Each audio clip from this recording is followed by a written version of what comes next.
Hello everyone, সবাই কেমন আছেন? আশা করি ভালো আছেন, সুস্থ আছেন।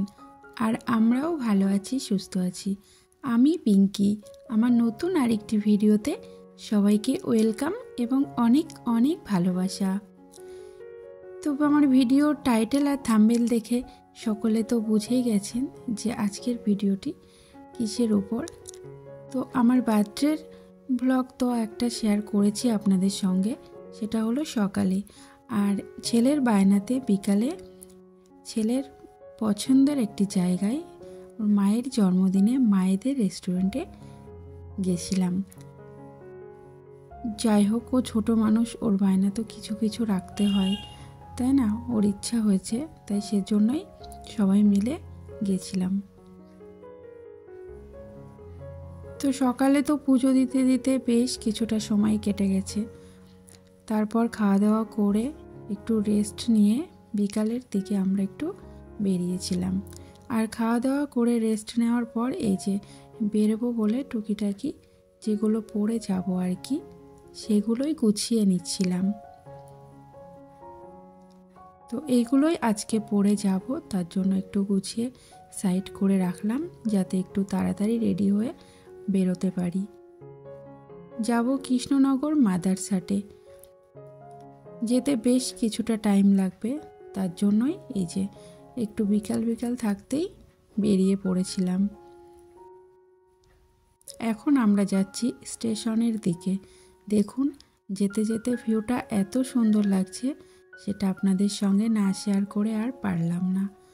তো আমরা প্রায় চলেই এসেছি, আর কিছুটা গেলেই আমরা আমাদের গন্তব্যে পৌঁছে যাব।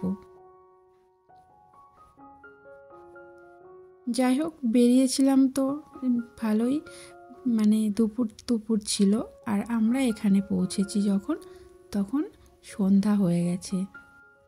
তো ছেলের বায়না এই যে রোবটে খাবার পরিবেশন করে, সেটাই দেখবে।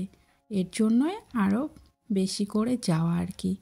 ওর স্কুলের ম্যাম নাকি ওকে বলেছে যে ওই রেস্টুরেন্টটাতে যাবি, ওখানে রোবটে খাবার পরিবেশন করে। তো ছেলের মনে হয়েছে যে আমার মায়ের বার্থডেতেই তাহলে ওখানে যাব। তো প্রথমেই স্টার্টারে ছিল চিকেনের একটা আইটেম, এটার নামটা হয়তো আমি ভুলে গেছি, কিন্তু খেতে খারাপ ছিল না, বেশ ভালোই লেগেছে।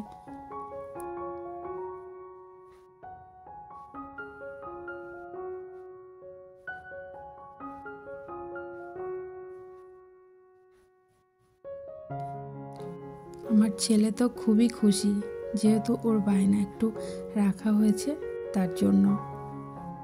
আর পরীক্ষা শেষ হয়ে গেছিলো, তারপরেই গেছিলাম, সেই উপলক্ষেই একটু আরও বেশি করে গেছিলাম যে যাই হোক পরীক্ষাটা শেষ হয়ে গেছে ছেলের, এবার একটু ওকে ঘুরতেও নিয়ে যাওয়া যেতে পারে। সারা বছর তো পড়াশোনার চাপ থাকে, সেইভাবে কোথাও যেতে পারে না। তো আমাদের স্ট্যাটাস শেষ হওয়ার পরে চলে এসেছিলো বাটার নান, চিকেনের একটা রেসিপি, আর সঙ্গে ছিল বিরিয়ানি। খাবারগুলো বেশ মোটামুটি ভালোই লেগেছিল। রোবটের জন্য চার্জটা একটু বেশি হলেও খাবারগুলো কিন্তু খেতে খারাপ লাগেনি, ভালোই।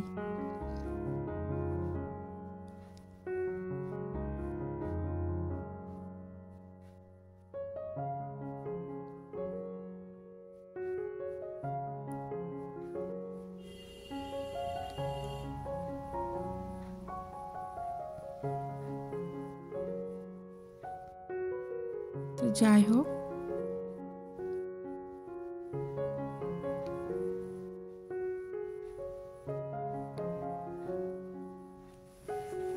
আমাদের মায়েদের সংসারের পিছনেই তো বেশিটা সময় চলে যায়, নিজেদের দিকে একটু সময় দিতে পারি না সেইভাবে।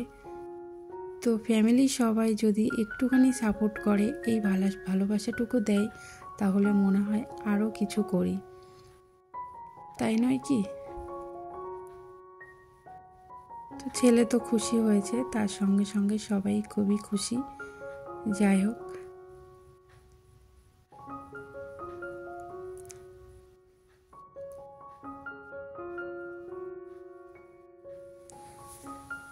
তো আমরা আগেই ওখানে গিয়ে খাওয়া দাওয়াটা সেরে নিয়েছিলাম, যেহেতু অনেকটা রাস্তা আবার বাড়িতে ফিরতে হবে।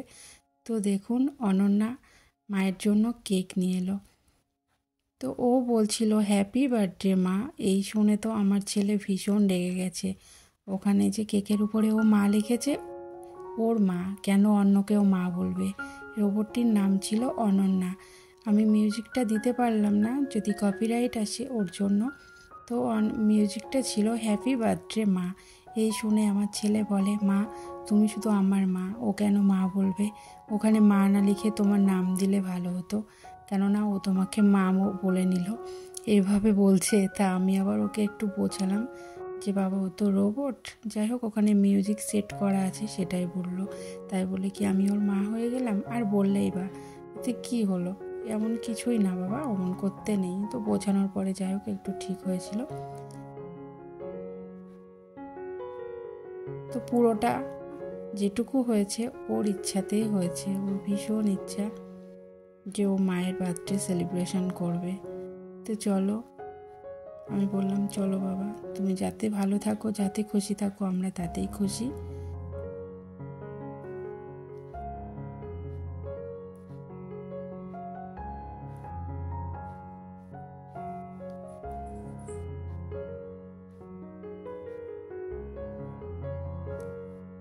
একটা মায়ের কাছে এর থেকে বেশি আর কি পাওনা থাকে, তাই না বলুন?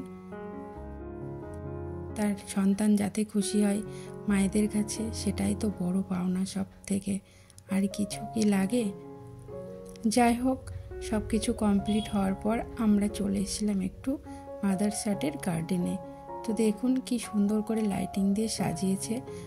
আর আমরা গেছিলাম যেহেতু এই সামনে 25শে ডিসেম্বর ছিল, তো সেই উপলক্ষে এখানে দেখছিলাম যে গেটের ওইখানটায় সাজাচ্ছে।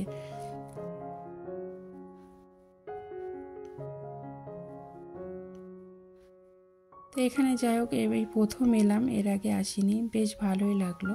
আর বাগানটা একটু ঘুরে দেখছিলাম।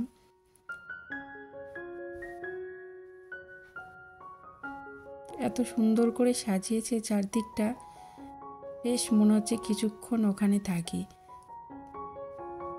তো বেশিক্ষণ থাকা হয়নি, যেহেতু বাড়িতে ফিরতে হবে, অনেকটাই দূর ছিল আমাদের বাড়ি থেকে। তার জন্য কিছুক্ষণ একটু ঘোরাঘুরি করে হাঁটাহাঁটি করে বেরিয়ে পড়েছিলাম বাড়ির দিকে।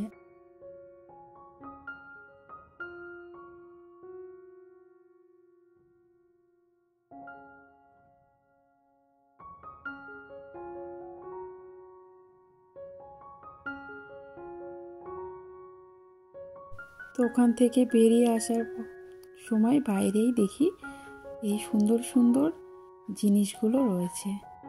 তো আমি তো ওখানে না গিয়ে আর বাড়িতে আসতে পারলাম না, ওখানে চলে গেলাম।